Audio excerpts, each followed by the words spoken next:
হঠাৎ করে ঈদের দ্বিতীয় দিন কোনো প্ল্যান ছাড়াই আমরা বাইরে ঘুরতে বের হয়ে পড়েছিলাম। মাঝে মাঝে হঠাৎ করে কোনো প্ল্যান ছাড়া বের হতে কিন্তু ভালোই লাগে। ঈদের ছুটিতে আমাদের বাইরে একটু একসাথে সময় কাটানো, সেই সাথে মজাদার ঝাল ঝাল পিৎজা খেয়েছিলাম, সেই সাথে ছিল মজাদার একটা রামেন।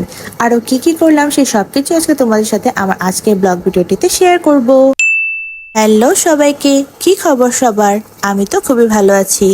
আমার এই ভিডিওটা ছিল ঈদের দ্বিতীয় দিনের ভিডিও, মার্চের 22 তারিখের। সময় সুযোগের অভাবে ভিডিওটা তোমাদের সাথে শেয়ার করতে বেশ অনেকটাই দেরি হয়ে গেল। ঈদের কয়েকটা দিন তো সবারই ছুটি থাকে, আমার হাজব্যান্ড তো বাসায় থাকে এই সময়। ঈদের দিন তো আমাদের বেরি হওয়া হয়েছিল না, আমরা বাসায় ছিলাম, আর সেটা নিয়ে তো তোমাদের সাথে একটা ব্লগ ভিডিও শেয়ারও করেছি। যাই হোক, ঈদের দ্বিতীয় দিন ছিল এটা। বাসায় সন্ধ্যার পরে একদমই সময় কাটছিল না, তো হঠাৎ করেই কোনো প্ল্যান প্রোগ্রাম ছাড়াই আমরা বেরিয়ে পড়লাম। গত বেশ অনেক দিন যাবত আমার শরীরটা তেমন একটা ভালো থাকে না, তাই অনেক দিন হয়ে গেল বাইরে কোথাও যাওয়াও হয় না। সেই জন্য আমার হাজবেন্ড বললো, চলো আজকে বাসায় যেহেতু আছি, ভালোও লাগছে না, চলো বাইরের থেকে একটু ঘুরে আসি। তো কোথায় যাব প্ল্যান করতে করতে আমরা চলে গিয়েছিলাম ময়মনসিংহের টিএফসিতে।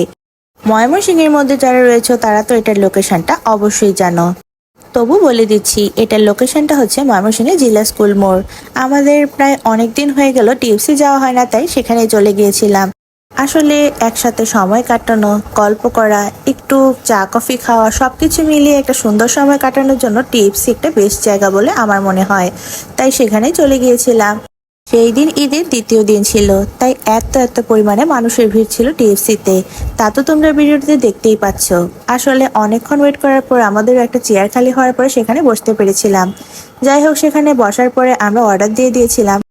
টিএফসিতে গেলে তো সেখানে একসাথে অনেক অনেক ফুড কোর্ট থাকে। সেখান থেকে সবার ফার্স্টে আমরা একটা পাল্প এন্ড বিনস থেকে লেমনেড নিয়ে নিয়েছিলাম। এই লেমনেডটা কতটা কিউট তা তো তোমরা দেখতেই পাচ্ছ। অনেক সুন্দর করে ডেকোরেশন করে সার্ভ করা হয়েছিল। আর তার সাথে আমরা স্ট্রিট ওপেন থেকে নিয়েছিলাম একটা চিকেন চিলি অয়েল পিৎজা।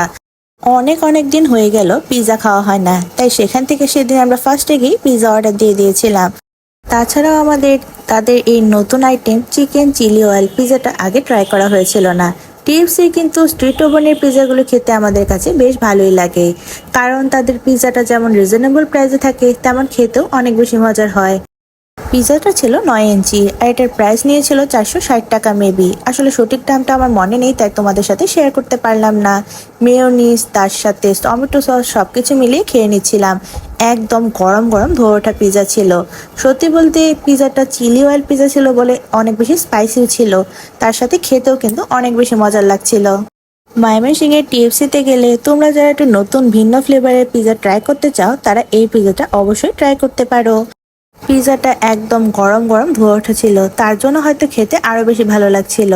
আমি আর আমার হাজব্যান্ড দুজনে মিলে পিৎজাটা শেয়ার করে খেয়েছিলাম। তার সাথে পাল্প এন্ড বিনস থেকে আমরা যে লেমনেডটা নিয়েছিলাম সেটাও শেয়ার করে খেয়েছিলাম। গরম গরম ঝাল ঝাল পিৎজার সাথে ঠান্ডা ঠান্ডা লেমনেড খেতে বেশ ভালো লাগছিল। লেমনেডটার প্রাইস মেবি 160 টাকা নিয়েছিল। পিৎজা আর লেমনেড খেয়ে নেওয়ার পর এরপর আমরা কিছুক্ষণ সময় সেখানে বসেছিলাম। টিএফসিতে কিন্তু অনেক ফুড অপশন রয়েছে। নতুন একটা রেস্টুরেন্ট দিয়েছে এখানে, দি রয়্যাল প্লেট। তো সেখানে একটু চলে গিয়েছিলাম দেখার জন্য তাদের এখানে কি আইটেম রয়েছে। দেখলাম অনেক আইটেম রয়েছে, fried rice, set menu, sea food item, ramen, তার সাথে ইন্ডিয়ান আইটেম, অনেক আইটেম ছিল। যেহেতু রেস্টুরেন্টটা নতুন দিয়েছিল, তাই ভাবলাম এখান থেকে একটা রামেন ট্রাই করা যাক। তাই সেখান থেকে আমরা একটা রামেন নিয়েছিলাম। আমরা সেখান থেকে হয়তো জাপানিজ চিকেন রামেন নিয়েছিলাম। আসলে অনেকদিন আগের ভিডিও তো, তাই সঠিক নামটা মনে আসছে না। একদম গরম গরম ধোয়া ওঠা রামেন ছিল, তার সাথে সুন্দর করে ডেকোরেশনও করে দিয়েছিল। খেতেও কিন্তু বেশ ভালোই ছিল। তোমরা যারা রামেন ট্রাই করতে চাও, তারা অবশ্যই এই রেস্টুরেন্টে গিয়ে রামেনটা ট্রাই করে আসতে পারো। এই রামেনটার প্রাইস নিয়েছিল মেবি 360 টাকা। খাওয়া দাওয়া শেষ করে নেওয়ার পর সেখানে আমরা কয়েকটা সুন্দর ছবি তুলে নিচ্ছিলাম, কারণ টিএফসিতে তো অনেক সুন্দর লোকেশন রয়েছে ছবি তোলার জন্য। সেখানে আমি নিজের কয়েকটা ভিডিও করে নিচ্ছিলাম, তার সাথে আমার হাজব্যান্ডের সাথে কয়েকটা ভিডিও করে নিচ্ছিলাম। কোনো প্ল্যান ছাড়াই হঠাৎ করে বাইরে বের হয়ে আমাদের বেশ ভালোই সময় কাটলো। দুজনে মিলে গল্প করলাম, পিৎজা খেলাম, রামেন খেলাম, সবকিছু মিলে সুন্দর সময় কাটলো। আর এরই সাথে ঈদের দ্বিতীয় দিনের ব্লগটি আজকে তোমাদের সাথে এখানেই শেষ করছি। আমার আজকে ভিডিওটি ভালো লাগলে অবশ্যই লাইক করে দিবা সবাই। পরবর্তী ব্লগে আবার দেখা হচ্ছে। Thanks for watching, by.